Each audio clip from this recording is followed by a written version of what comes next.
अजित पवार आणि काँग्रेस आमदार अमीन पटेल एकाच वेळी सागर बंगल्यावर पोहोचलेले आहेत। अजित पवार आणि अमीन पटेल एकाच वेळी सागर बंगल्यावर गेल्यामुळे आता वेगळ्या चर्चा सुरू झालेल्या आहेत। अजित पवार अमीन पटेल हे एकाच वेळेला त्या ठिकाणी पोहोचले। लोकसभेच्या वेळेला पटेल राष्ट्रवादीमध्ये जाणार असल्याची चर्चा रंगलेली होती।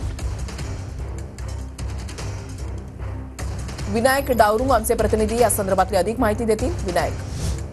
रुशाली, सागर निवासस्थान उपमुख्यमंत्री देवेंद्र फडणवीस यांचं आहे आणि त्या ठिकाणी गणरायाचा दर्शन घेण्यासाठी विविध राजकीय नेते जे आहेत ते त्या ठिकाणी येत आहेत। सकाळी आपण जर पाहिलं तर अजितदादा येण्यापूर्वी काँग्रेसचे आमदार अमीन पटेल जे आहेत ते काही क्षणापूर्वी आले होते। अजितदादा या ठिकाणाहून निघून गेलेले आहेत, परंतु अमीन पटेल जे आहेत ते अजूनही सागर निवासस्थानी आपल्याला पाहायला मिळत आहे। त्यामुळे कुठेतरी राजकीय चर्चा ज्या आहेत त्या सुरू झालेल्या आहेत। लोकसभा निवडणुकीमध्ये आपण जर पाहिलं तर अमीन पटेल अजित पवार यांच्या राष्ट्रवादीमध्ये जातील अशी चर्चा होती। त्यामुळे आता विधानसभा निवडणुका जवळ आलेल्या आहेत, त्या तोंडावरती असे मोठ्या नेत्यांची भेट घेणं आणि एवढ्या वेळ आतमध्ये थांबणं, त्यामुळे कुठेतरी राजकीय शंका ज्या आहेत त्या उपस्थित या ठिकाणी सुरू झालेल्या आपल्याला पाहायला मिळत आहेत। त्यामुळे अमीन पटेल हे स्वतः बाहेर थोड्या वेळात येतील आणि भूमिका जी आहे ती काय मांडतात का हे बघावं लागेल। धन्यवाद विनायक दिलेल्या सविस्तर माहितीसाठी।